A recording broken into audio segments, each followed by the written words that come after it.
buenos días, tardes o noches. El de hoy les traigo una historia de horror cósmico de escrito H.P. Lovecraft. La ciudad sin nombre.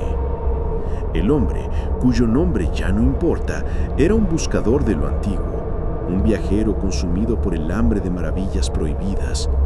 Él mismo cuenta su relato como una confesión, un lamento que le ha dejado el alma marchita y los nervios destrozados. Las ruinas en medio del desierto de Arabia.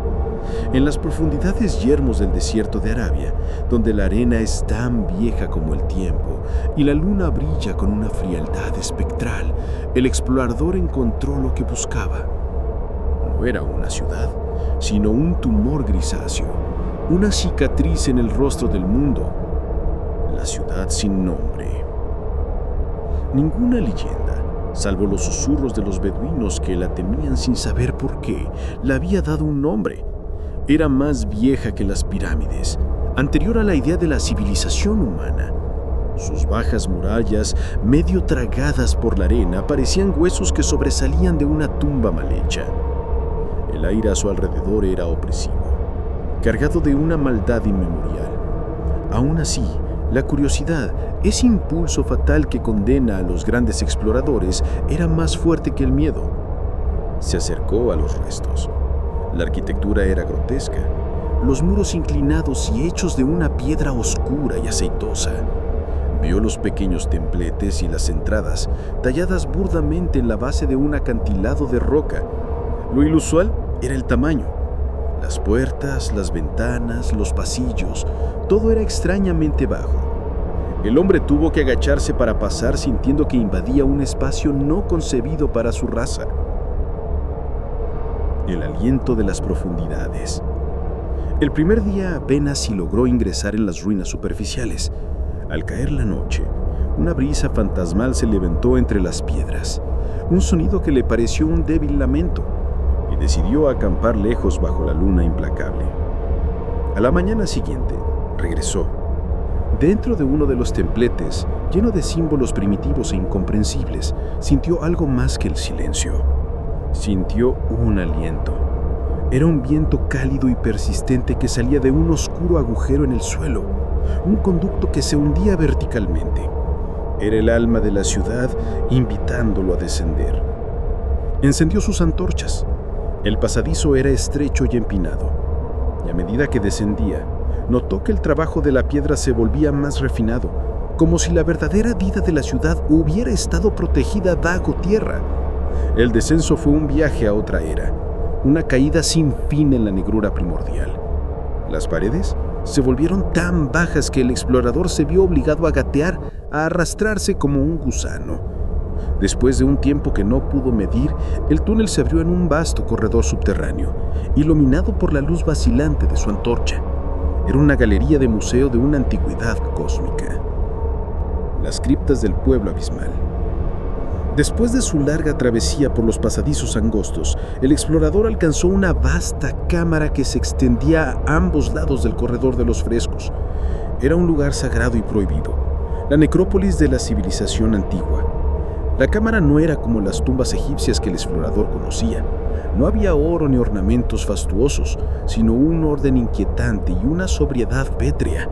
El aire estaba viciado y pesado, con el olor de la piedra milenaria y un hedor químico que le recordaba vagamente la momificación. A lo largo de las paredes de la cripta se alineaban cientos, quizás miles de pequeños nichos excavados en la roca oscura. Dentro de cada nicho descansaba un sarcófago diminuto, tallado en piedra extraña y cubierto con relieves estilizados que representaban las mismas figuras reptilianas que los frescos. El explorador, con su antorcha en alto, se acercó a examinar los depósitos mortuorios. La talla de los sarcófagos era notablemente intrincada, adornada con símbolos que para su conocimiento humano parecían primitivos. La curiosidad, su eterna perdición, lo obligó a profanar el silencio de la necrópolis. Con gran esfuerzo y una repulsión inicial hacia el acto, forzó la tapa de uno de los sarcófagos. Lo que contenía no era un tesoro. Adentro, envuelto en vendas arcádicas, yacía una figura de aspecto seco, pequeño y frágil. El explorador examinó los restos. La piel, resecada y oscura, estaba cubierta de escamas atrofiadas. La cabeza era estrecha y alargada, con la forma de un esqueleto de serpiente, y las cuencas oculares eran exageradamente grandes. Las extremidades terminaban en garras delgadas. Ante este espantoso descubrimiento, el explorador experimentó una intensa disociación cognitiva. Su mente se negó de inmediato a aceptar la única y aterradora conclusión. Se aferró a su hipótesis anterior, la única que mantenía a salvo su cordura. Él se convenció a sí mismo de que estas momias no eran los constructores de la ciudad, sino los ídolos sagrados de una raza de hombres primitivos. Estos hombres, creía, habían momificado a sus deidades reptilianas y las habían adorado en estas criptas, imitando su forma encorvada en la construcción de los pasadizos. Esta idea le proporcionó un breve y falso consuelo.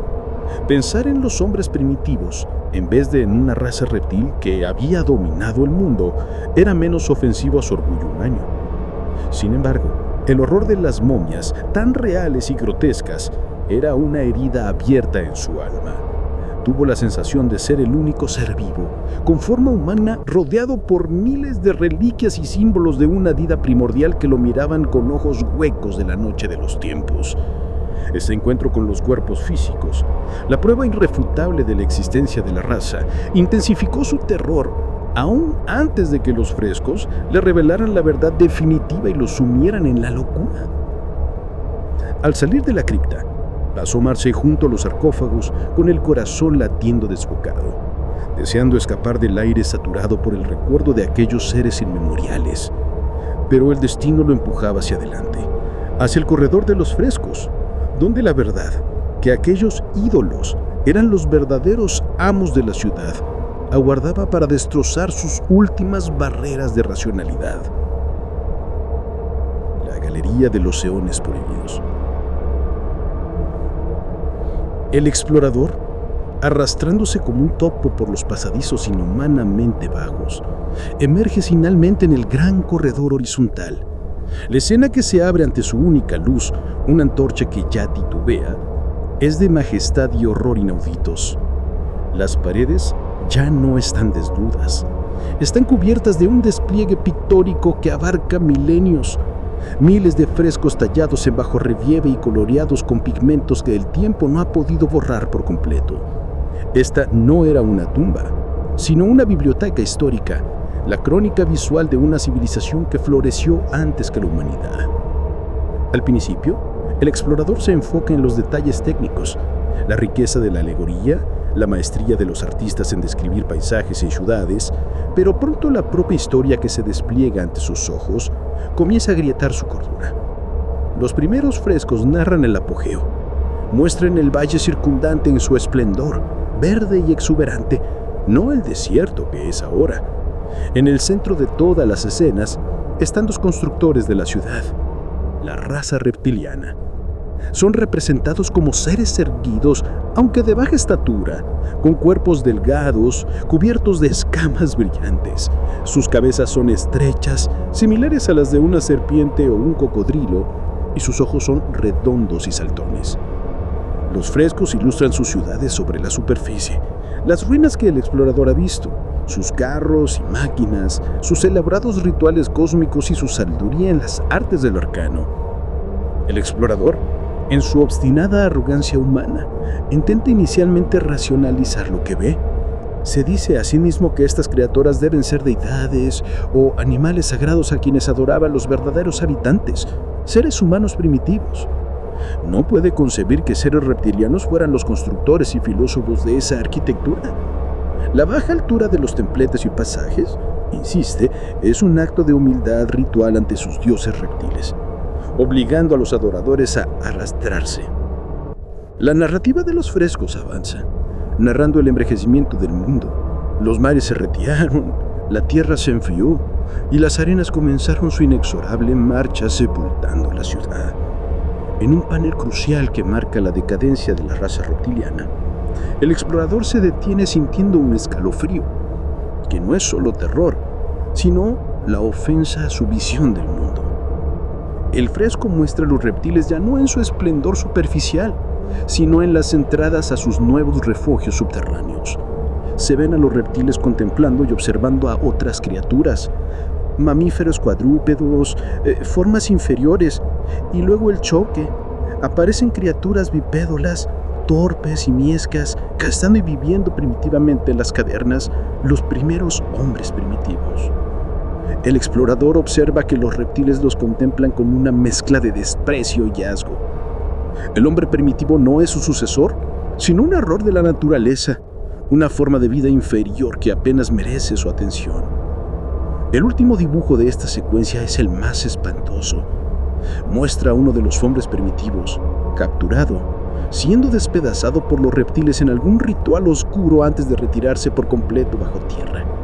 Este es el único rostro humano que el explorador ve en toda la crónica, y está combinado. Este detalle final destruye la alegoría en la mente del explorador. Se da cuenta de que la historia no era una fantasía religiosa. Los reptiles eran los constructores.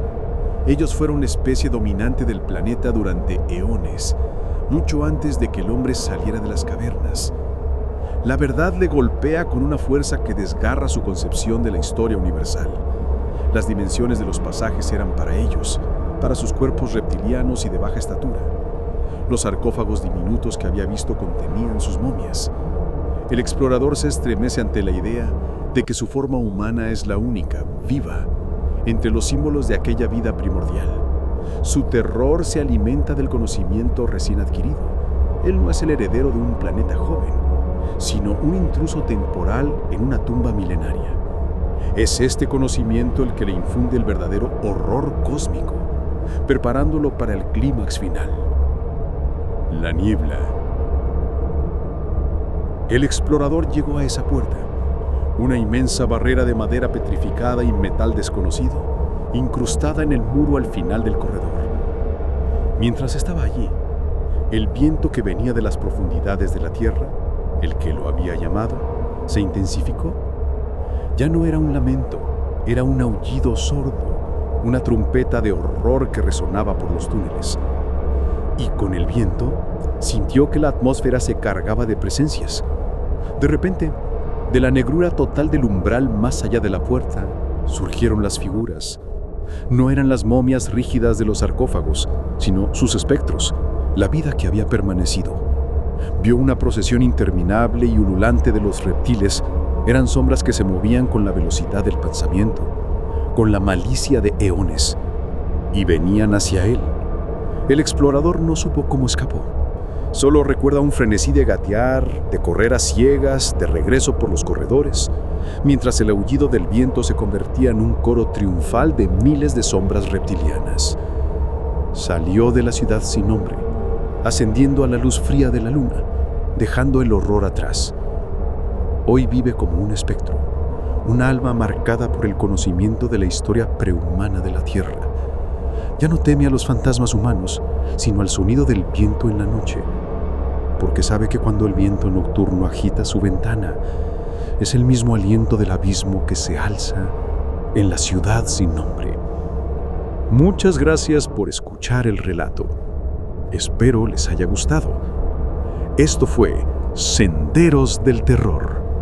Ahora, duerman tranquilos, senderistas del terror.